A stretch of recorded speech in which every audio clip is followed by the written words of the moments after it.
नमस्कार, मैं हूं आपके साथ यशु शुक्ला। जनहित में आप सभी का स्वागत है। बारिश के फुहारों से किसानों के चेहरे में रौनक आ जाती है, चारों तरफ हरियाली छा जाती है। लेकिन ये बारिश अपने साथ कई तरह की बीमारियां भी लेकर आती है, जिससे बचना बहुत जरूरी होता है। अगर आप लापरवाही बरतते हैं तो आपको इसका खामियाजा भी भुगतना पड़ता है। बरसात में मच्छरों की संख्या बढ़ने से डेंगू, मलेरिया के साथ ही वायरल फीवर और स्किन की बीमारियों से लोग ग्रस्त हो रहे हैं। वायरल के हालात में इन दिनों लोग आई फ्लू से भी परेशान हैं। दरअसल कभी धूप कभी बारिश की स्थिति सेहत के लिए कई प्रकार की चुनौतियां पेश कर रही है। बता दें कि डेंगू, मलेरिया और चिकनगुनिया जैसे कई तरह की मच्छर जनित बीमारियों का जोखिम काफी बढ़ गया है।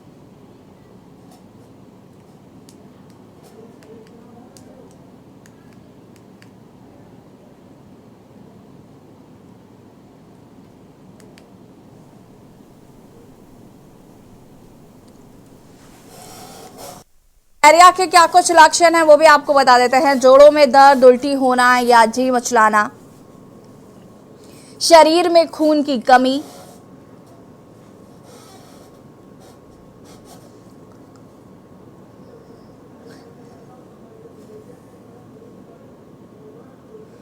मांसपेशियों में दर्द, डायरिया होना,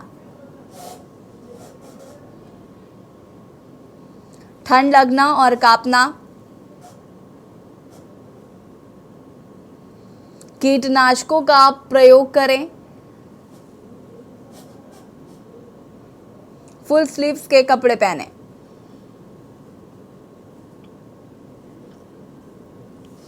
खिड़की दरवाजों को बंद रखें। घर ऑफिस में पानी ना जमा होने दें।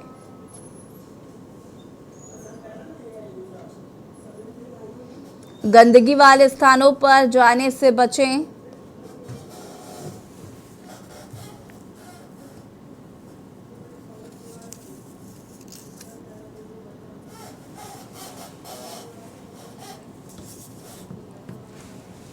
और हमारे साथ पवन तिवारी संवाददाता लखनऊ से जुड़ चुके हैं। डॉक्टर अशंक एरन जी, अध्यक्ष आईएपी उत्तराखंड, हमारे साथ जुड़े हुए हैं।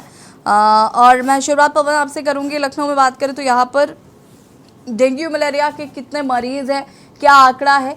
व्यवस्थाओं की बात करें तो वो किस तरीके से है? नगर पालिका किस तरीके से काम कर रही है? क्योंकि इन दिनों मच्छर जनित बीमारियों का प्रकोप जो है वो चारों तरफ देखने को मिल रहा है।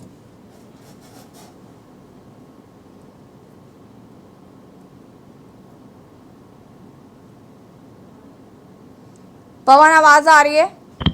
जी जी, फिर से एक बार क्वेश्चन पूछिए।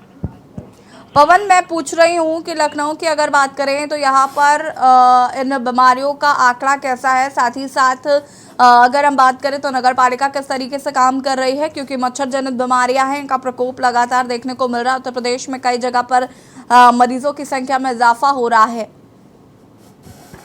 जी, आपको बता दें कि बारिश के बाद जो ये मच्छर जनित बीमारियां हैं लगातार इनके में जो है वृद्धि होती है। बात की जाए लखनऊ की तो लखनऊ में भी पर डे जो है करीब 10-12 मरीज इसके सामने आ रहे हैं। अभी तक यहाँ पर कोई गंभीर रूप से इस तरह कोई भर्ती मरीज नहीं है, लेकिन लगातार आंकड़ों में वृद्धि हो रही है। 2-4 मरीज पर डे यहाँ पर निकल रहे हैं। और बात की जाए प्रशासन की तो प्रशासन लगातार एडवाइजरी जारी कर रहा है और इसको लेकर प्रशासन सतर्क है। और जो गली मोहल्ले हैं जहाँ पर पानी भरा हुआ है उसकी साफ सफाई और रोग प्रतिरोधक दवाइयां छिड़काव किया जा रहा है। साथ ही साथ एडवाइजरी जारी की गई है कि जो भी गली मोहल्ले हैं या घर है या आसपास है जहां पर भी पानी का जमाव हो उसमें जो है लगातार साफ सफाई रखें। कूलर जो है, कूलर का जो पानी है उसको हर हफ्ते में बदलें, साफ पानी उसमें रखें। और कोई टायर हो या कहीं भी जो जल जमा हो वो ना होने दें। साथ ही साथ दिन में जो मच्छर काटते हैं उससे बचाव के लिए फुल आस्तीन की शर्ट पहने। और जो भी इंतजामात हैं हॉस्पिटलों में, तो अभी जो यहाँ पर हॉस्पिटल है वहां पर भी इसके लिए अलग से वार्डों की व्यवस्था कर ली गई है। पर्याप्त जो है दवाइयों की व्यवस्था है, जांच की व्यवस्था कराई जा रही है। तो फिलहाल अभी जो लखनऊ है यहाँ पर कोई ऐसी स्थिति नहीं उत्पन्न हुई। जिससे पिछली बार के अगर आंकड़ों की बात करें तो अगस्त में काफी ज्यादा डेंगू के मरीज हो गए थे और वो एक प्रकार का जो है काफी ज्यादा लोग यहाँ पर डेंगू से पिछली बार ग्रसित थे, जिसको लेकर काफी दिक्कतें हो रही थी। लेकिन इस बार का जो बात की जाए तो अभी तक जो अगस्त का माह चल रहा है, लेकिन डेंगू के कुछ ही मामले सामने आए हैं, जिसको लेकर प्रशासन पूरी तरह अलर्ट है। और जो हॉस्पिटल हैं वहां पर व्यवस्थाएं पूर्ण रूप से सुचारू रूप से की गई हैं। साथ ही साथ लगातार एडवाइजरी भी लोगों को जारी की जा रही है। और जहां कहीं भी इस तरह जल जमाव जैसी स्थिति है उसको भी साफ सफाई करने का कार्य जो है प्रशासन द्वारा किया जा रहा है जी। नगर पालिका अपना काम कर रहा है क्या पवन? नगर पालिका कितनी संजीदगी के साथ अपना काम कर रहा है? क्योंकि जो कीटनाशक दवाइयों का छिड़काव होता है वो क्या जगह जगह पर किया जा रहा है? जागरूक किस तरीके से किया जा रहा है? जनता को अपील किस तरीके से की जा रही है? जी, आपको बता दें नगर पालिका जो है प्रयास तो कर रही है, लेकिन जहां पर अभी कुछ जगहों पर जो जहां पर जल जमाव की जो स्थिति है, नालियां हैं, वहां पर साफ सफाई की व्यवस्था कर रही है, लेकिन कुछ जगहों पर अभी व्यवस्था पूरी तरह से नहीं हो पा रही है। जो गांव देहातों में जहां पर नालियां हैं, अभी वहां पर पानी भरा हुआ है, और जो लगातार बारिश का समय है, इसलिए जो शहर है वहां पर भी गलियों में भी पानी कहीं कहीं पर जमा है, जहां पर निकलने की व्यवस्था नहीं है वहां पर पानी का जल जमाव है। लेकिन जो है कीटनाशक दवाइयों का छिड़काव शुरू कर दिया गया है। साथ ही साथ जो एडवाइजरी की जो बात की जा रही है उसको जो है अखबारों के माध्यम से और टीवी चैनलों के माध्यम से प्रशासन लगातार प्रसारित करवा रहा है कि किस तरह से जो है इसकी बचाव किया जाएगा। लोगों को जो है जागरूक भी किया जा रहा है कि इसका जो बचाव है, इस रोग से बचाव ही इसका प्रमुख साधन है कि जो है दिन में जो है फुल शर्ट पहने और रात में मच्छरदानी का प्रयोग करें। साथ ही साथ जो मच्छर रोधी जो वो दवाइयां हैं, क्रीम है, उसको हाथों पे लगाए जो स्थान खुले रहते हैं, और फुल स्लीव्स की शर्ट का ही प्रयोग करें, जिससे जो मच्छर जो दिन में काटते हैं डेंगू के मच्छर, तो वो उससे उनका बचाव हो सके। तो कुल मिलाकर जो प्रशासन है लगातार ये प्रयास कर रहा है कि ये जो मामला है ज्यादा बढ़ने ना पाए। डेंगू का जिस तरह पिछली बार काफी ज्यादा प्रसार हुआ था, उस तरह से इस बार इसका प्रसार ना हो और ऐसी कोई पैनिक स्थिति उत्पन्न ना हो, जिसके लिए लगातार जो एडवाइजरी लगातार जारी की जा रही है। स्वास्थ्य विभाग भी इसको लेकर अलर्ट है, नगर पालिका भी अलर्ट है। अभी फिलहाल गांव देहातों में जो स्थिति है उसमें अभी उतना ज्यादा छिड़काव नहीं, लेकिन शहरी इलाकों में जो है दवाओं का छिड़काव भी शुरू कर दिया गया है जी। हमारे साथ डॉक्टर आशंक एरन जी भी जुड़े हुए हैं। आशंक जी, मच्छर जनित जो बीमारियां हैं उनका प्रकोप इन दिनों काफी देखने को मिल रहा है। सबसे पहले तो मैं चाहूंगी कि आप दर्शकों को ये बताइए कि कौन कौन सी बीमारियां जो है वो इन दिनों अक्सर हर साल मुझे लगता है देखने को मिलती है। मलेरिया, डेंगू तो हर साल इसी टाइम पे आता है।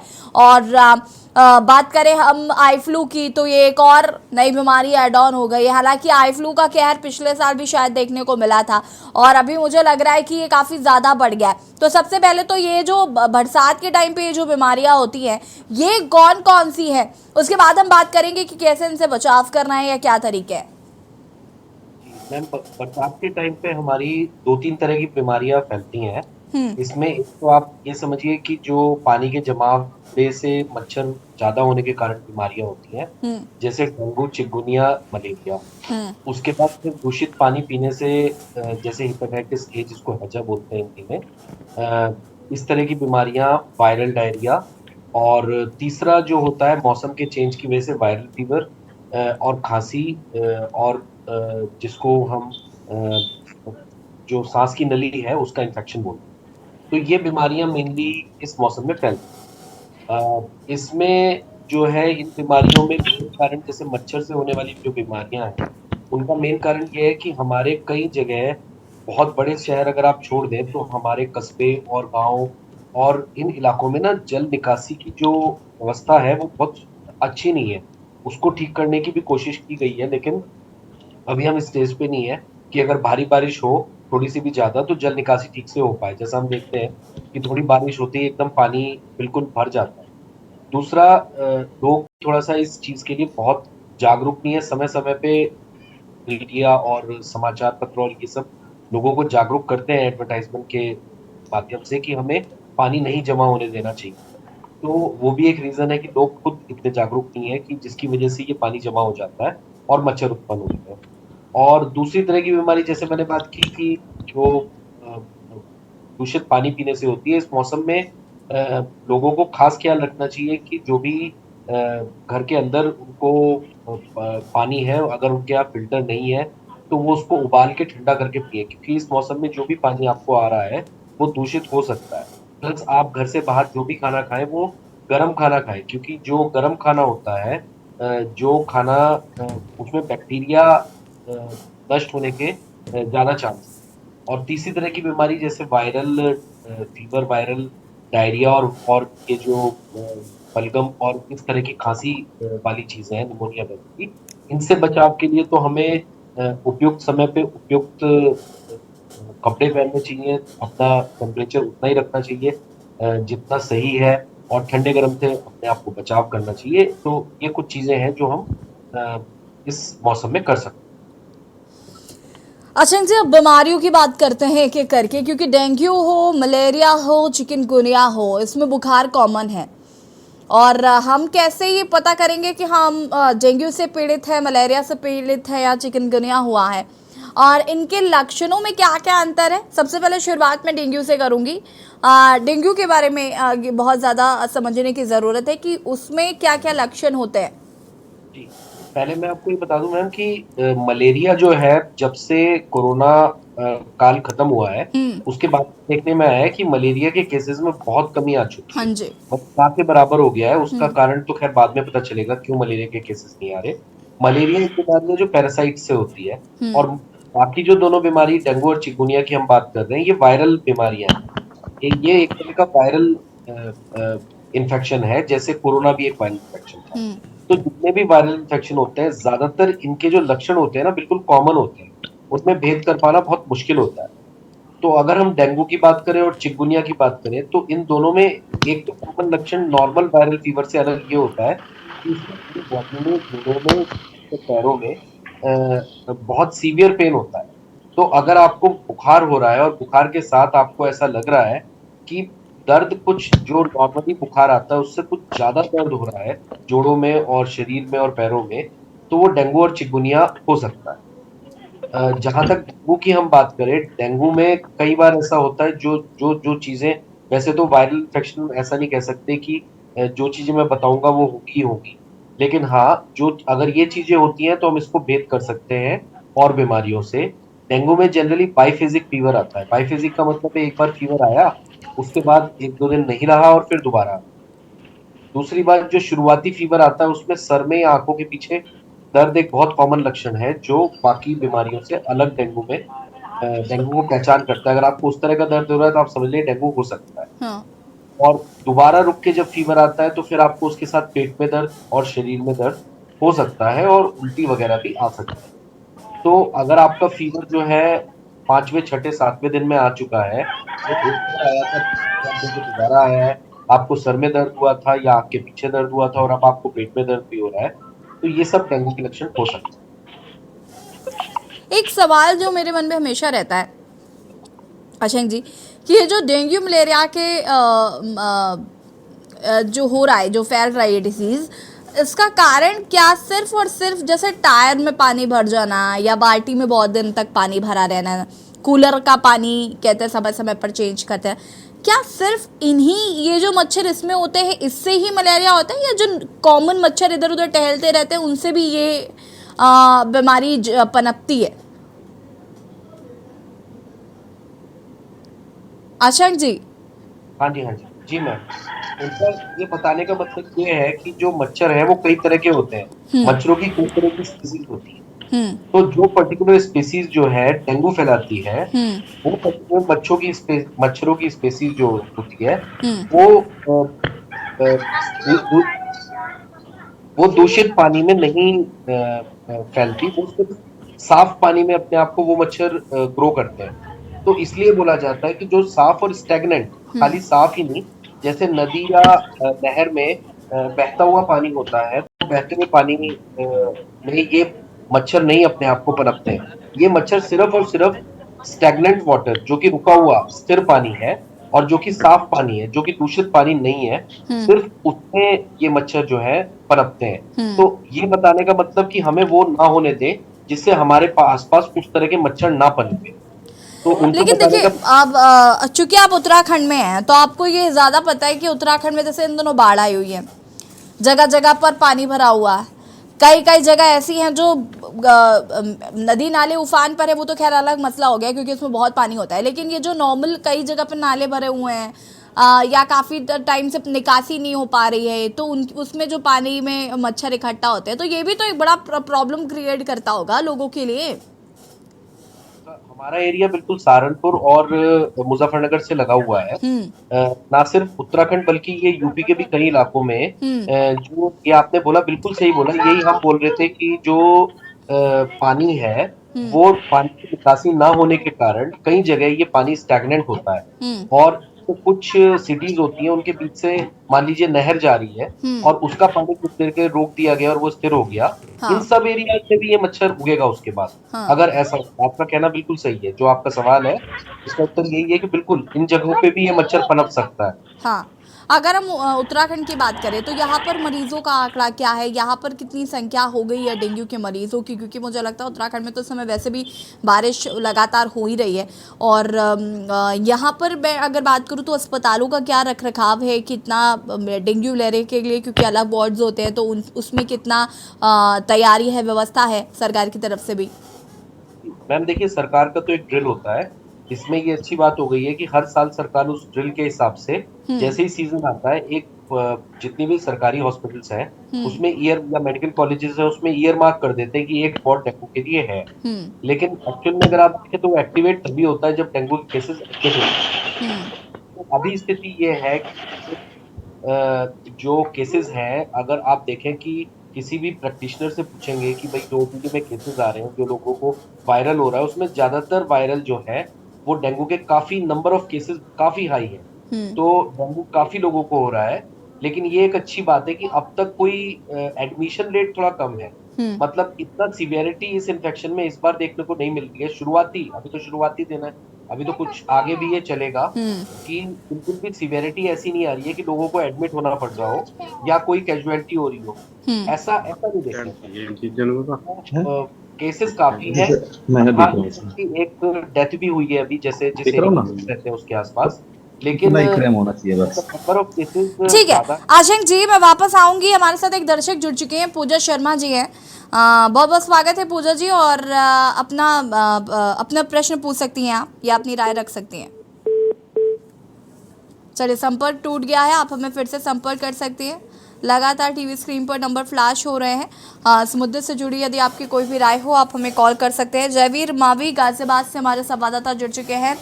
जयवीर, गाजियाबाद की अगर हम बात करें तो यहाँ पर किस तरीके से डेंगू या फिर टाइफॉइड, मलेरिया के मरीज मिल रहे हैं, क्या संख्या ज़्यादा है, और यदि है तो कितनी व्यवस्था जो है वो सरकार की तरफ से की गई? अब चूँकि ये मच्छर जनित बीमारियां हैं तो इनसे बचाव के लिए भी क्या कुछ तरीके अपनाए जा रहे हैं, और स्वास्थ्य विभाग में भी किस तरीके की तैयारियां हैं? देखिए, मैं आपको बता दूं कि इस समय मैं लोनी ब्लॉक के गांव सिरोली में मौजूद हूं और आप मेरे सामने पीछे देख पाएंगे जो एक नाला जा रहा है, इसके हालात कितने बदतर हैं, कितनी गंदगी इस नाले की है। और सड़क पर, क्योंकि ये जो नाली है जहां पर मैं मौजूद हूं इसको नहर कहा जाता है, और इस नाले में गंदगी के आलम इतने हैं कि मच्छर और तमाम ऐसी बीमारियां इस गांव में फैल रही हैं। इस गांव के निवासी भी हमारे साथ मौजूद हैं जिनसे मैं आपकी बात भी कराना चाहूंगा कि आखिर जो गांव है, गांव में सफाई व्यवस्था को लेकर, क्योंकि जिस तरह से लगातार मच्छर और डेंगू और मलेरिया की जो बीमारियां फैल रही है, कहीं ना कहीं गंदगी और जो जिस तरह गाजियाबाद जनपद में बाढ़ आई थी उस बाढ़ के बाद से जो हालात हैं वो कहीं ना कहीं काफी गंभीर यहाँ पर स्थिति है। लोनी ब्लॉक का एक गांव मेवला भट्टी भी रहा है जहां पर एक समय पर लगभग 500 से ज्यादा डेंगू के मरीज निकले हैं, और वहीं जो आसपास के जितने भी देहात के गाजियाबाद शहर में गांव हैं वहां पर अभी तक भी जो हालात हैं वो बद से बदतर हैं। और ऐसे हालात में, क्योंकि जिस तरह से गंदगी की बात करें, डेंगू मलेरिया की बात करें, तमाम ऐसे बीमार लोग हैं, और वहां पर गाजियाबाद के तमाम प्रशासनिक अधिकारियों को कैंप करना पड़ा था। मेरे साथ मौजूद एक व्यक्ति लोग हैं जो किसान नेता भी हैं और इसी गांव के निवासी नरेंद्र प्रधान जी, जिनसे मैं बात भी कराना चाहूंगा कि आखिर किस तरह की जो समस्या है, जिस तरह डेंगू और मलेरिया को लेकर। प्रधान जी, जिस तरह डेंगू और मलेरिया फैल रहा है गाँव में, क्या कहोगे आप? गांव में इस टाइम बद से बदतर हालत हो चुके हैं।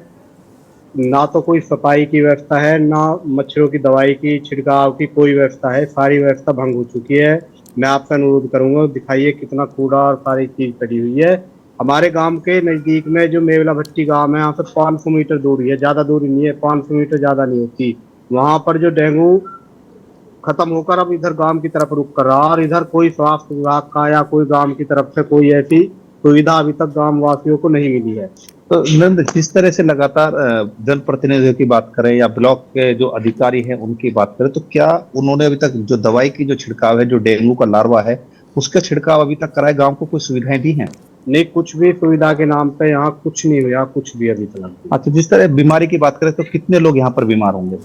यहाँ भी मेरे हिसाब से जो हमारे मोहल्ला पड़ता है यहाँ पर गांव में, यहाँ 15-20 आदमी अभी तक बुखार की चपेट में है। तो आपने देखा कि किस तरह आखिर जो लोनी ब्लॉक है, यानी कि जो जनपद गाजियाबाद है, यहाँ पर जो डेंगू और मलेरिया यानी कि बुखार से तमाम लोग पीड़ित हैं, और तमाम लोगों को लगातार, हम आसपास के अस्पतालों की बात करें तो चाहे सरकारी अस्पताल हो या फिर प्राइवेट अस्पताल हो, सभी अस्पतालों में बेड फुल हैं। लोगों को इलाज के लिए व्यवस्था नहीं मिल पा रही है, बेड नहीं मिल पा रहे। तमाम ऐसी व्यवस्थाएं यहाँ पर जो सरकार की तरफ से की जानी चाहिए थी, जिनके दावे किए जा रहे हैं, वो व्यवस्थाएं यहाँ पर नहीं की गई हैं। तमाम लोग यहाँ पर लगातार जो शिकायत कर रहे हैं कि उन्हें किस तरह यहाँ पर जो सुविधाएं हैं, चाहे वो डेंगू के दवाई हो या फिर मलेरिया की, या जो मच्छरों का जो प्रकोप है। प्रधान जी, मच्छरों की क्या हालत है यहाँ पर? मच्छर तो अब आप देख ही रहे हो, थोड़ी देर में देख लेना, शाम को जीना दूर हो जाएगा यहाँ पर। इतने मच्छर है, इतने ज्यादा बुरा हाल है यहाँ पे। तो क्या कभी किसी से शिकायत आप लोगों ने, चाहे ब्लॉक प्रमुख को या अन्य कोई जगह, आपने कहा कि दवाई छिड़की जाए? कई बार शिकायत कर चुके, कोई सुनवाई नहीं हुई। कोई स्वास्थ्य विभाग का कोई सफाई कर्मचारी गांव की तरफ से कोई नहीं आ रहा यहाँ पे। तो गांव है, जिस तरह जो गांव प्रधान है, गांव के जो प्रधान है, उनका क्या कहना है? वो क्या कहते हैं? प्रधान जी गांव से बाहर रहते हैं, उनकी घरवाली है, वो उधर ही अपनी तरफ ही देखती है। ये गांव में कहते हैं कि इधर वोट नहीं मिली, इधर काम नहीं होगा। तो कहीं ना कहीं जिस तरह से जो बीमारी है, जिस तरह जो बीमारी के हालात है, वो जो ग्रामीण है उनका साफ तौर पर कहना है कि यहाँ पर ना तो मच्छरों के जो प्रकोप है उससे मुक्ति दिलाने के लिए दवाई छिड़की जाती है, और ना ही यहाँ पर किसी तरह की जो सरकारी सुविधाएं हैं वो उपलब्ध कराई जा रही है। हालांकि जिस तरह मैंने आपको दिखाया, मैं आपको तस्वीरों के माध्यम से एक बार फिर से दिखाना चाहता हूँ कि जो नाला है, आप इस नहर को देख सकते हैं कि जो ये नहर है और इस नहर के हालात आप देख सकते हैं कि कितनी गंदगी यहाँ पर है, और इस गंदगी की वजह से ही लगातार जो बीमारियां हैं वो फैल रही हैं। लेकिन प्रशासन की बात करें, अधिकारियों की बात करें, चिकित्सा स्वास्थ्य विभाग की बात करें, तो आप देखिए और जनहित पे बात आज आपकी स्वास्थ्य से जुड़ी हुई, जहां पर जिस तरीके से मच्छर जनित बीमारियां अंदरों बरसात के मौसम में पनप रही हैं, उसकी वजह से कहीं ना कहीं लोगों को परेशानियों का सामना करना पड़ रहा है। क्योंकि डेंगू, मलेरिया हो या फिर चिकनगुनिया हो, टाइफॉइड हो, ये वो बीमारियां हैं जो लोगों को ग्रसित करती हैं इन बारिश के दिनों में। ऐसे में खुद को कैसे बचाव करना है, क्या कुछ सावधानियां बरतनी हैं, किस तरीके से सरकार द्वारा क्या कुछ हेल्प की जाती है, क्या कुछ किस तरीके से जागरूकता अभियान चलाया जा रहा है, इन तमाम मुद्दों पर हम बातचीत कर रहे हैं और मेहमान लगातार हमारे साथ बने हुए हैं। जयवीर, आपका ही रुख करूंगी मैं, क्योंकि वो जो नाले की तस्वीर थी वो कहीं ना कहीं ये बताती है कि किस तरीके से जो नगर निगम है वो उसका जो नकारापन है वो तस्वीरों में साफ हम देख सकते हैं। यहाँ पर क्या आपने संबंधित विभाग के अधिकारियों से बातचीत करने की कोशिश की? उनका क्या कुछ कहना है? क्या उनको ये तस्वीरें आपने भेजी और बताया कि अगर डेंगू, मलेरिया या चिकनगुनिया जैसी बीमारियां इससे हुई तो कौन जिम्मेदार होगा? देखिए, अधिकारियों का साफ तौर पर जब उनसे बात की जाती है तो उनका कहना है कि वो अपने जो संबंधित अधिकारी हैं उनको निर्देशित कर चुके हैं, वो जल्द ही इस पर कार्रवाई करेंगे, साफ सफाई व्यवस्थाएं कराएंगे। लेकिन धरातल की बात करें तो धरातल पर केवल ये दावे होते हैं, और जो अधिकारी हैं वो इन सब चीजों को गंभीरता से नहीं लेते हैं। उनका केवल क्योंकि जो गांव है, जो देहात है जहां पर मैं मौजूद हूँ, जो नाली मैंने आपको दिखाई थी, ये नहर कहा जाता है। ये नहर घनी आबादी के बीच से निकली हुई आबादी है। इसके दोनों तरफ बड़ी संख्या में मकान बने हुए, लोग रहते हैं, परिवार रहते हैं। लेकिन जिस तरह से जो सफाई होनी चाहिए थी वो सफाई यहाँ पर नहीं होती है, और गंदगी से बदहाली जिस तरह मैंने आपको दिखाई है उसको देखकर आप साफ तौर पर अंदाज लगा सकते हैं कि कितना नरकीय जीवन इन लोगों का होगा। क्योंकि इस गंदगी की वजह से एक तो बदबू जो आती है, जो गंध है उसकी वजह से बदबू, यानी कि सांस लेना भी दूभर है, और ऐसे में मच्छर होने की वजह से मलेरिया जैसी बीमारी के बढ़ने के जो कारण है वो ज़्यादा हो सकते हैं। ऐसे में उम्मीद है कि जो मच्छर की जो बीमारियां हैं, जो उनके बढ़नी है। और हालांकि मेरे साथ कुछ युवा लोग भी यहाँ पर मौजूद है, मैं इनसे भी बात करनी चाहूंगा। आपके जो दर्शक भी हैं वो भी देखें कि जो लोग हैं, जो जयवीर, ग्रामीण हैं, हम उनका क्या हम कहना हम आएंगे आपके पास। कुलदीप पंडित भी चूंकि हमारे साथ जुड़ चुके हैं, उनका भी जरा बागपत में जान लेते हैं कि क्या कुछ हाल है स्वास्थ्य व्यवस्थाओं का। कुलदीप, बागपत की अगर हम बात करें तो यहाँ पर स्वास्थ्य व्यवस्थाएं कैसी हैं? नगर पालिका किस तरीके से काम कर रही है? डेंगू, चिकनगुनिया, मलेरिया, टाइफाइड के जो मरीज हैं उनकी संख्या कितनी है?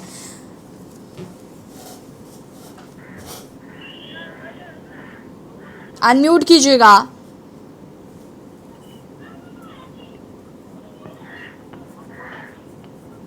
कुलदीप, अनम्यूट कीजिए।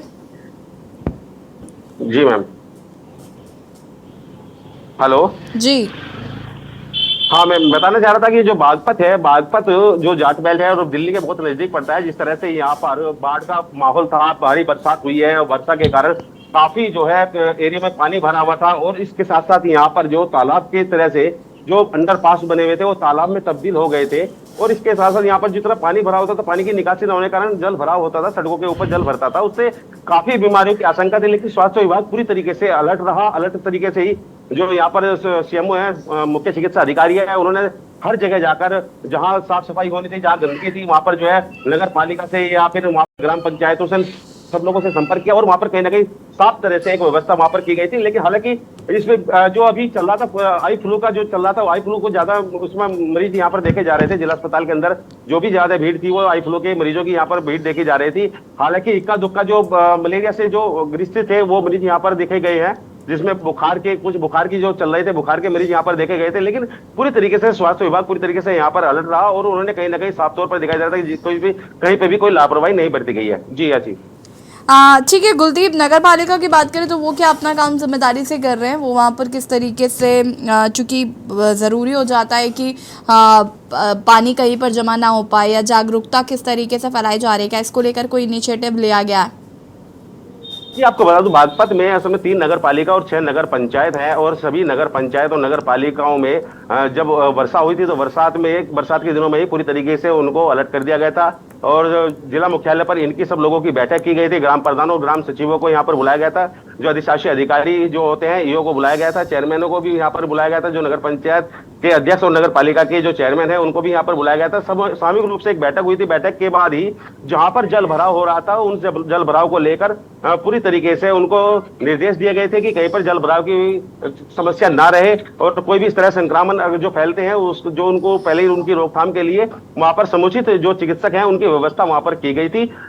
हालांकि अभी जो मरीज देखे जा रहे हैं, हालांकि जिला अस्पताल में मरीजों की संख्या काफी भी बढ़ रही है, क्योंकि इसमें जो बुखार और जो मलेरिया से जो पीड़ित हैं उन लोगों की संख्या वहां पर दिखाई, लेकिन पर्याप्त मात्रा में उनका इलाज भी यहाँ पर चल रहा है और पूरी तरीके से मुस्तैदी से जो है यहाँ पर चिकित्सक यहाँ पर मौजूद भी रहते हैं। जी ठीक है कुलदीप, वापस आएंगे आपके पास।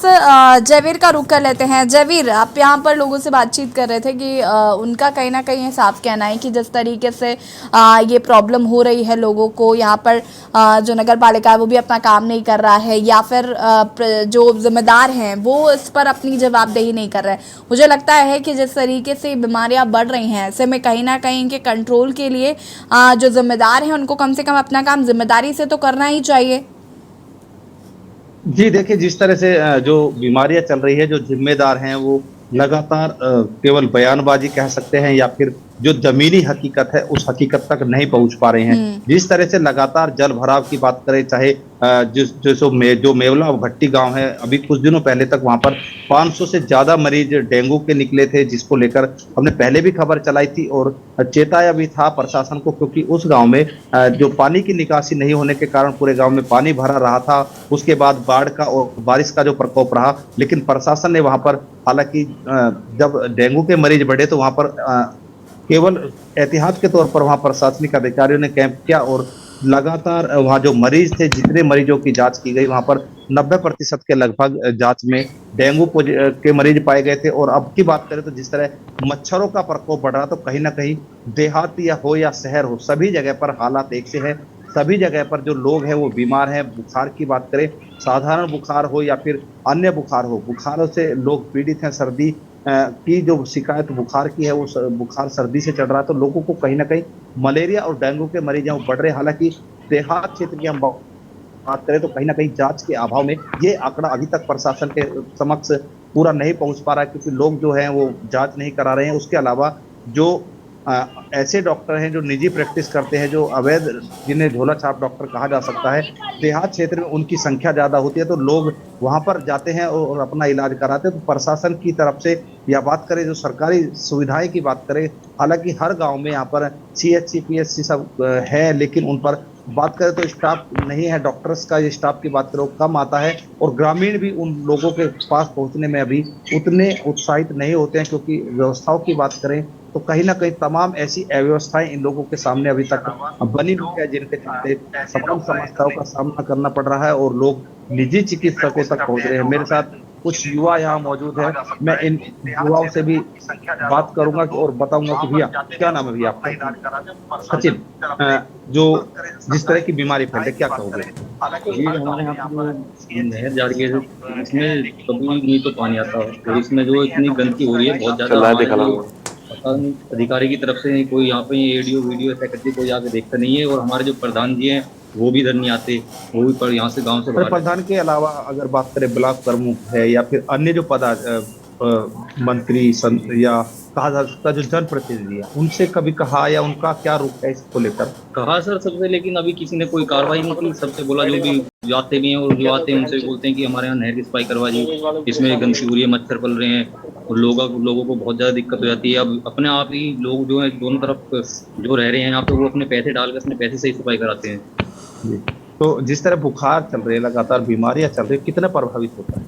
बहुत ज़्यादा प्रभावित हो रहा है। अभी तो हमारे यहाँ पे ये है कि लोग बाग जो छोटे मोटे जो डॉक्टर हैं उनसे दवाई ले लेते हैं, तो डेंगू की या मलेरिया की जांच नहीं कराते। अगर जांच कराएंगे जाएंगे तो बहुत ज़्यादा मरीज निकलेंगे। जी, जांच कराएंगे तो मरीजों की संख्या बढ़ जाएगी, ऐसा इन लोगों का कहना है। वही जिस तरह से लगातार चलिए ठीक है जयवीर, मैं वापस आऊंगी आपके पास। कुछ दर्शक हमारे साथ जुड़ चुके हैं। भरत है इंदौर से, बहुत बहुत स्वागत है आपका, अपनी बात रख सकते हैं आप। जी, अपनी बात रख सकते हैं आप जी। कि जिन शहरों में CM हेल्पलाइन काम कर रहा है, उन CM हेल्पलाइन में भी सुनवाई नहीं हो पा रही है, और गवर्नमेंट भी कई प्रकार के आंकड़े छुपाने की कोशिश कर रही है। अंदर की स्थिति बहुत भयानक है। अगर मीडिया के माध्यम से पता चल जाए तो हम लोगों को सहायता होगी, आम नागरिकों को सहायता होगी। Thank you very much. ठीक है भारत, बहुत बहुत शुक्रिया आपका कॉल करने के लिए। गिरीश शुक्ला कानपुर से हमारे साथ जुड़ चुके हैं। गिरीश जी, आपका भी बहुत बहुत स्वागत है और अपनी बात रख सकते हैं आप। मैं ये कहना चाहता हूँ कि जब नेहरू की सरकार हमने देखी थी तो दोनों टाइम झाड़ू लगती थी और बिस्ती पानी डालता था नाली में। फिर इंदिरा जी की सरकार जब आई तो एक बार झाड़ू लगने लगी और बिस्ती गायब हो गया, और वहां से गिरते गिरते आज जो हालात है आपके सामने है। अगर आप अपने बच्चों की जान बचाना चाहते हैं तो अपने अपने मोहल्ले में टीम बनाइए और झाड़ू पंजा अपने पास रखिए, खरीदिए चंदा करके, और सारा कूड़ा इकट्ठा करके एक जगह पर रखवा दीजिए और उनको फोन करिए उठा ले जाओ, तो शायद उठा ले जाने, आग लगा दीजिए कूड़े में। और जितनी नाले हैं गैमेक्टिन पाउडर और चूना का मिला के छिड़काव आप स्वयं करिए अपने आप। अब आपकी सुनने वाला कोई नहीं है। अब आप जो कल्पनाएं आप सोचते हैं वो सब बेकार हैं। आप अपनी जान बचाना है तो स्वयं आगे बढ़िए। और जो घरे में हमने देखा कि ऑल आउट वगैरह ये सब काम नहीं करते, पैसे बेकार जाते हैं। केवल काल अगरबत्ती एक ऐसी है जिससे हमको आराम मिल रही है, और बाकी आप अपने कपड़े लत्ते पहनिए, अपने बच्चों की देखभाल करिए, आप स्वयं करिए। आज कोई देखने वाला नहीं है। मीठी मीठी बातों में आप अपने को लुटाते जाएं तो मैं तो कुछ कर नहीं सकता, लेकिन आपकी कहीं कोई सुनने वाला नहीं है ना। कहीं आप कितना भी परेशान हो जाएं, कहीं नहीं, और किसी से शिकायत भी मत करिए, दुश्मनी मान के और आपको परेशान कराएंगे। इसलिए आप अपनी व्यवस्था स्वयं संभाल लीजिए, अपनी जान माल की। मेरे घर में 20 मोमियां रोज आती है प्लास्टिक की, बिना वजह। मैं झोला लेके सामान लेने जाता हूँ, इसके बाद भी 20 मोमियां रोज मेरे घर भेज देते हैं दुकानदार। मैं क्या करूँ? तो ये सरकार फेल है, सरकार के सारे इंतजाम फेल हैं, इनके सारे आर्डर फेल हैं, झूठी बातें करते हैं। मुझे लग रहा है कि आप कुछ ज्यादा ही प्रताड़ित है। मुझे लगता है आपके क्षेत्र में काम नहीं किया जा रहा। बहुत बहुत शुक्रिया कॉल करने के लिए। हमारे साथ राज, एक और दर्शक लखनऊ से, माफ कीजिएगा कानपुर से जुड़ चुके हैं। बहुत बहुत स्वागत है आपका, अपनी बात रख सकते हैं आप। हेलो मैडम जी, ये स्वास्थ्य संबंधी कार्यक्रम ये चल रहा है, या पिछले हफ्ते भी चला था, तो आपने देखा डिप्टी CM जब ध्यान देते हैं तब ध्यान दिया जाता है, और ग्रामीण क्षेत्रों में डॉक्टर या नियुक्त तो है लेकिन बहुत कम पहुंच पाते हैं। ग्रामीण क्षेत्रों में तो ये परेशानी। दूसरी बात, हम लोगों को भी जागरूक होना पड़ेगा कि थोड़ा मच्छरों से सावधान रहें और सभी को ध्यान रखना पड़ेगा। और होता क्या है कि लोग खाने पीने भी ध्यान दे देते हैं बरसात में। इसका सरकार के साथ साथ हम लोगों को भी, आम पब्लिक को भी ध्यान रखना पड़ेगा कि मच्छर ये जो होता है, डेंगू का मच्छर होता है, थोड़ा वैसा होता है सुस्त टाइप का, और खासकर एसी या इन चीजों से ज्यादा प्रॉब्लम आती शहरों में, और ग्रामीण क्षेत्रों में तो समस्याएं है ही। तो इसको सरकार के साथ साथ आम पब्लिक को भी ध्यान रखना चाहिए। ठीक है, बहुत शुक्रिया राजवीर जी कॉल करने के लिए। और बता दें आपको कि जिस तरीके से मच्छर जनित बीमारियां बरसात के दिनों में हो रही हैं, उससे कैसे खुद का बचाव करना है, हम इसी पर बातचीत कर रहे हैं। अशंक एरन जी का रुख कर लेते हैं। अशंक जी, काफ़ी देरी से आप वेट कर रहे हैं, उसके लिए माफ़ी चाहूँगी। मैं ये भी जानना चाहती हूँ कि जिस तरीके से डेंगू, मलेरिया, टाइफॉइड, चिकनगुनिया, हम इनकी बात कर रहे हैं, आपने यहाँ पर और हमारे जो संवाददाता हैं उनको भी सुना, ग्राउंड ज़ीरो पर भी लाख बातें करी जाएं, दावे किए जाएं, लेकिन हमारे एक दर्शक ने बहुत अच्छी बात कही कि सरकार काम करे ना करे, हमें जागरूक रहना बहुत ज़रूरी है। और उस जागरूकता के तहत मुझे लगता है कि कई ऐसे लोग हैं जो कोशिश करते हैं कि वो जागरूकता फैला पाए, लेकिन सरकार भी ज़्यादातर कई पैम्फलेट छपवाए जाते हैं, जगह जगह पर देखते हैं सरकारी अस्पतालों के बाहर डेंगू से कैसे बचना है उसका एक प्रॉपर डिस्क्रिप्शन लिखा होता है। कैसे हम खुद का बचाव करें, मैं चाहूँगी कि एक बार ये आप दर्शकों को बताएं किस तरीके से सेफ साइड, साथ ही साथ अगर शुरुआत है तो हमें किस तरीके की मेडिसिन लेनी चाहिए या मेडिसिन नहीं लेनी चाहिए, सीधे डॉक्टर के पास जाना चाहिए। मैं वो भी चाहूँगी कि ज़रा आप दर्शकों को इस बात की भी जानकारी दें। जी, इसमें ऐसा है मैम, जैसे बाहर की तरफ जो पानी जमा हो रहा है उसके लिए तो हम जो सरकारी तंत्र है उसी से शिकायत करके और उसको किसी तरह जल्दी से जल्दी उसकी निकासी कराने की कोशिश कर सकते हैं। घर के अंदर तो हमारी जिम्मेदारी है कि कूलर से लेके तो सबको पता है, टायर, पानी, गमले, ये सब लोगों को पता है, टूटे हुए बर्तन, इन सब में हमें पानी नहीं जमा होने देना। लेकिन खास बात यह है कि जो छोटे बच्चे होते हैं इनको ज्यादा सावधान इनके लिए हमें रहना चाहिए, क्योंकि जो बड़ा आदमी है वो तो अपने आप को मच्छर से फिर भी बचा लेगा जब मच्छर उसको काटेगा। ज्यादातर ये बीमारी जो है छोटे बच्चों में जल्दी इसलिए आती है कि वो उसको नहीं पता चलता और वो मच्छर से स्वयं नहीं कर सकते। तो छोटे बच्चों को खासकर और सभी लोगों को पूरे बाजू के कपड़े पहनने चाहिए, और जो एक्सपोज पार्ट है जैसे हमारा चेहरा, सर, हाथ और पैर के ऊपर कुछ मॉस्किटो रिपेलेंट इस टाइप के आते हैं कि वो रोल ऑन होते हैं, उसको आप लगाएं तो उसके बाद मॉस्किटो नहीं बैठेगा, तो उस टाइप के मॉस्किटो रिपेलेंट का प्रयोग करना चाहिए। और क्योंकि सबसे बड़ा बचाव जो है इसमें सावधानी ही है, इलाज तो इसका नॉर्मल इसके सिम्टम। अनम्यूट कीजिए। हमें बचाव के अलावा मच्छरदानी का प्रयोग, ये सबसे बड़ी चीजें हैं इसमें। फिर अगर आपको डेंगू हो जाता है या आपको कोई भी तरह का फीवर होता है इसमें तो सबसे पहले आपके दिमाग में आपको सावधान रहना है कि ये डेंगू हो सकता है, ये चिकनगुनिया हो सकती है। इन सब बीमारियों के लिए सबसे पहला मेजर जो हमें लेना है, लोगों को इस बात की गलतफहमी रहती है कि डेंगू में प्लेटलेट्स की वजह से जो है परेशानी होती है। डेंगू में अगर 100 मरीज होते हैं तो 100 में से 90 मरीज तो अपने आप ही ठीक हो जाते हैं। जिन मरीजों को प्रॉब्लम होती है 10 मरीजों को, उनमें से 5 मरीज थोड़ा बहुत एडमिशन के बाद 1-2 ठीक हो जाते हैं। जो 5 मरीज गंभीर रूप से बीमार पड़ते हैं उनमें से 4 को प्रॉब्लम उनका ब्लड प्रेशर कम होने की वजह से होती है, उनका ब्लड सर्कुलेशन में शॉक में जाने की वजह से होती है। तो प्लेटलेट्स की वजह से तो 1% से भी कम कोई डेथ या कोई परेशानी होती है। तो वो ब्लड प्रेशर नॉर्मल रखने का तरीका है कि हॉस्पिटल में भर्ती करके उसमें फ्लूइड्स दिए जाते हैं जिससे कि ब्लड प्रेशर और ब्लड सर्कुलेशन सुचारू रहे। तो अगर हम घर पे ही शुरू से हमें वायरल होता है, मैं अपने सभी मरीजों को ये बोलता हूँ कि अब आपको इस मौसम में वायरल हो गया है, डेंगू की संभावना है, आप 1 से लेकर 2 लीटर एक्स्ट्रा फ्लूइड, अगर कोई बड़ा आदमी है तो 1 से 2 लीटर एक्स्ट्रा, कोई छोटा बच्चा है तो आधा लीटर एक्स्ट्रा फ्लूइड पीना शुरू कर दे, किसी भी तरह का फ्लूइड, तरल पदार्थ। उससे क्या होगा, आपका ब्लड सर्कुलेशन जो है वो ठीक रहेगा और डेंगू आपके शरीर पे ठीक है। अगर ब्लड की कमी, क्योंकि मुझे लगता है इस समय ब्लड की कमी के काफ़ी ज़्यादा पेशेंट मैं आजकल सुन रही हूँ, मेरे इर्द गिर्द बड़े सारे लोग हैं जो ब्लड की कमी हो रही है उनमें, ये क्यों हो रहा है? साथ ही साथ ब्लड को नेचुरली कैसे बढ़ाया जा सकता है? जी, ब्लड की कमी तो सबसे कॉमन कारण होता है उसका हीमोग्लोबिन की कमी, और हीमोग्लोबिन आयरन के कारण कम होता है। तो अगर आप देखेंगे तो भारत में मेजॉरिटी पॉपुलेशन जो है वेजिटेरियंस है, शाकाहारी है। तो शाकाहारी लोग जो नॉनवेज नहीं लेते, नॉनवेज एक बहुत बड़ा सोर्स है ब्लड का हीमोग्लोबिन बढ़ाने के लिए आयरन का, तो उनको अपने आप को आयरन इंक्रीज करने के लिए ऐसी चीजें खानी चाहिए जिसमें आयरन ज्यादा मात्रा में होता है, जैसे गुड़। गुड़ एक ऐसी चीज है जिसमें आयरन सबसे ज्यादा मात्रा में होता है। ठीक है, फिर अनार, जो वेजिटेरियन सोर्सेज है आयरन के, वो गुड़, अनार, हरी पत्तों वाली सब्जी, और ये कुछ ही चीज रह जाती है वेजिटेरियंस के लिए अपना आयरन बढ़ाने। तो हरी पत्तों वाली सब्जी, अनार, सेब, इस तरह के कुछ फल, और खासकर गुड़, इससे आयरन इंक्रीज होगा। और अगर किसी में आयरन की कमी है तो मेजोरिटी ऑफ टाइम्स वो आयरन डेफिशिएंसी एनीमिया है, हीमोग्लोबिन की अगर कमी है, ब्लड की कमी है, तो उनको आयरन के सिरप तो बहुत कॉमनली मार्केट में अवेलेबल है, आयरन के सिरप का सेवन करके अपने ब्लड को बेटर करना चाहिए। पवन, आपसे जानना चाहेंगे, अगर हम लखनऊ में बात करें तो यहाँ पर स्वास्थ्य विभाग की क्या तैयारियां हैं? स्वास्थ्य विभाग किस तरीके से काम कर रहा है?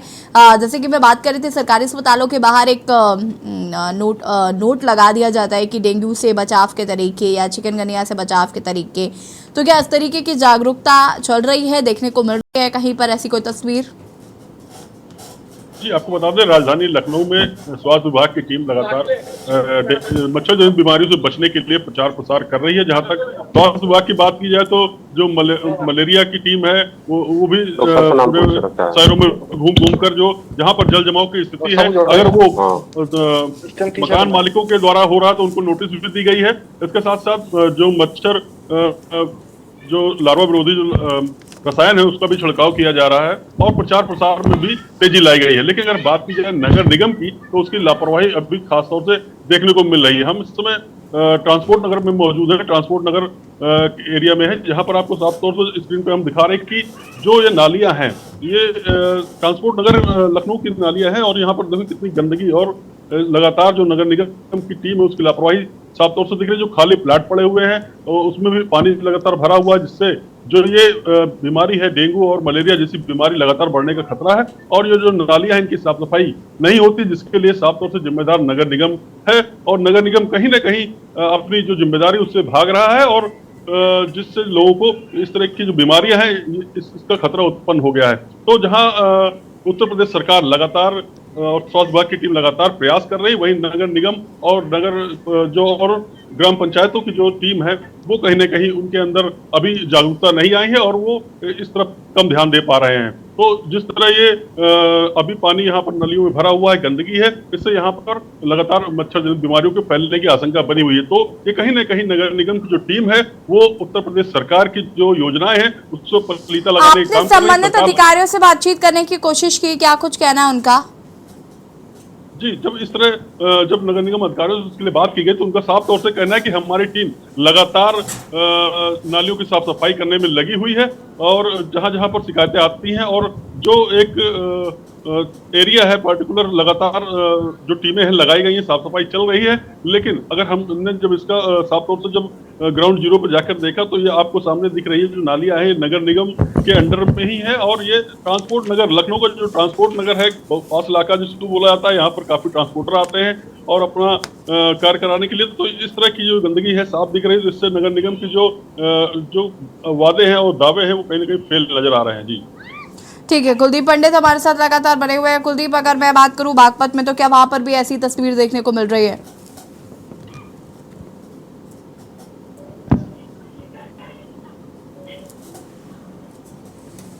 अनम्यूट कीजिएगा।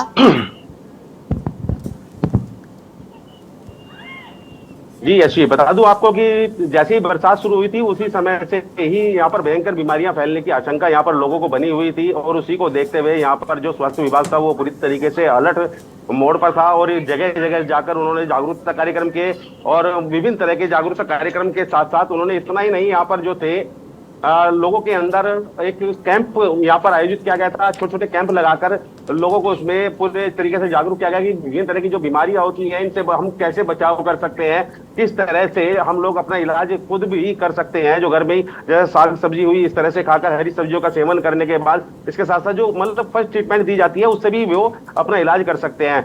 जैसे बता दूं मैं आपको कि हमारे साथ सत्येंद्र शर्मा जी यहाँ पर जो चिकित्सक है वो हमारे साथ मौजूद हैं। उनसे बात करते हैं एक बार कि जिस तरह से बीमारियां फैल रही हैं तो उनसे बचाव के क्या रास्ते हैं, किस तरह से हैं। सत्येंद्र जी इधर ही आ जाइए। सत्येंद्र जी आपका के न्यूज़ में बहुत बहुत स्वागत है। तो जैसे मतलब बीमारियां चल रही हैं आपका, जैसे बीमारियां चल रही है तो उससे बचाव के लिए क्या उपाय कर सकते हैं लोग, किस तरह से बच सकते हैं? देखिए बारिश के बाद ज्यादातर हमारे यहाँ पे जो वेक्टर बॉर्न डिजीज है वो देखी जाती है, जैसे मलेरिया हो गया, डेंगू हो गया, और कहीं पे गंदगी से टाइफाइड वगैरह भी देखी जाती है। तो इसमें सबसे पहले हमें ये ध्यान रखना है कि हमारे यहाँ पे आपका सफाई हो, कहीं पर जल भराव ना हो। आप अगर देखेंगे कहीं पर जल भराव होगा तो वहाँ पे ब्रीडिंग होगी और वहाँ पे ये डेंगू के जो लार्वा है वो पनपेंगे और उससे होगा। आसपास जैसे बागपत जैसे एरिया है, हरियाणा है, इधर दिल्ली है, गौतम बुद्ध नगर है, गाजियाबाद है, लेकिन अगर ज्यादातर देखा जाए तो हमारे इस एरिया में अच्छे से कार्य हुआ है, सफाई हुई है, अस्पताल भी पूरे रेडी मोड पे हैं, किसी प्रकार से कोई कमी नहीं है। हमारे यहाँ पे वार्ड बने हुए हैं जिसमें मच्छरदानी लगी हुई है, सारी व्यवस्थाएं दुरुस्त की जा चुकी है यहाँ पे। तो इस तरह से कोई प्रॉब्लम नहीं है, जांच की सुविधाएं भी हैं, ब्लड बैंक भी है। तो मुझे लगता है कि हम लोग के कहीं से किसी प्रकार से कोई कमी नहीं है जिससे हम किसी भी ग्रसित मरीज को इलाज ना कर पाए। सारी दवाएं जैसे देर रात जैसे मान ली कोई तबियत खराब हो जाती है, अचानक बुखार चढ़ जाता है, तो कुछ घरेलू ऐसा कुछ है जिससे कि हम फर्स्ट ट्रीटमेंट उसको दे सके, उसके बाद हम इलाज करा सके? देखिए ज्यादातर अगर घर में तो बुखार आता है तो आसपास सेंटर खुले हुए हैं, सामुदायिक स्वास्थ्य केंद्र भी है और अस्पताल भी है, चिकित्सक आपको मिल जाएंगे। फिर भी अगर घर में होते तो सिर्फ पैरासीटामोल ही दें बुखार उतारने के लिए। ज्यादा तेज बुखार है तो इससे ठंडे पानी की पट्टियां करें और लिक्विड ज्यादा से ज्यादा देते रहें। बाएं के बाजू के कपड़े पहनाएं और अपने बच्चों को शाम के टाइम पे जब भी आप बाहर निकालें तो कहीं ना कहीं इस बात का ध्यान रखें कि मच्छरों में मतलब एकदम शाम को जो मच्छर होते हैं उसमें ना हो, उनमें फुल बाजुओं के कपड़े हों और इस तरह से। और अपने जितने भी चिकित्सक हैं उनसे संपर्क करें और उसकी जांच करा के ही इलाज लें, खुद से दवाई ना लें। बहुत बहुत धन्यवाद आपका। तो ये हमारे चिकित्सक थे जो सीएचसी भी जो स्वरूपपुर है यहाँ पर ये तैनात है और पूरी तरीके से मैं आपको बता रहा था कि जिस तरह से यहाँ पर जो स्वास्थ्य विभाग है वो पूरी तरीके से अलर्ट रहा है। छोटी छोटी बातों को भी बहुत अच्छे तरीके से उनको देख रहे हैं और मरीजों को भी अच्छे तरीके से देख रहे हैं। इसके साथ साथ मतलब जिस तरह से बीमारियां फैल रही हैं, हालांकि अभी मरीजों की संख्या अचानक से एकदम बढ़ी है, जिस तरह से बरसात के बाद अचानक से बुखार का प्रकोप ज्यादा हुआ है, जिस तरह मलेरिया के लक्षण यहाँ पर देखे जा रहे हैं। हालांकि अस्पतालों के अंदर सुबह से ही भारी भीड़ यहाँ पर नजर आती है। चले हम उम्मीद करते थे कि कुलदीप जी की प्रशासन शासन जो भी जिम्मेदार हैं वो अपना काम करें और ताकि लोग जो है वो रोग मुक्त हो सके, साथ ही साथ जो लगातार जागरूकता अभियान है उसका भी असर देखने मिले। अशोक जी आपका बहुत बहुत शुक्रिया तमाम जानकारी हमारे दर्शकों तक साझा करने के लिए। बाकी आप सभी का भी बहुत बहुत शुक्रिया हमारे दर्शकों तक जानकारी पहुंचाने के लिए। और जनहित में आज हम बात कर रहे थे आपसे स्वास्थ्य से जुड़ी हुई, जो कि बारिश जनित बीमारियां हैं उनसे कैसे बचाव करना है, उनके क्या कुछ लक्षण होते हैं, कौन सी दवाइयां आपको लेनी चाहिए उस टाइम पे या क्या कुछ करना चाहिए, ये हमने आज आपको कार्यक्रम के जरिए बताने की कोशिश की। उम्मीद करते हैं आपको हमारा आज का कार्यक्रम पसंद आया होगा। देखते रहिए के न्यूज़ इंडिया। नमस्कार।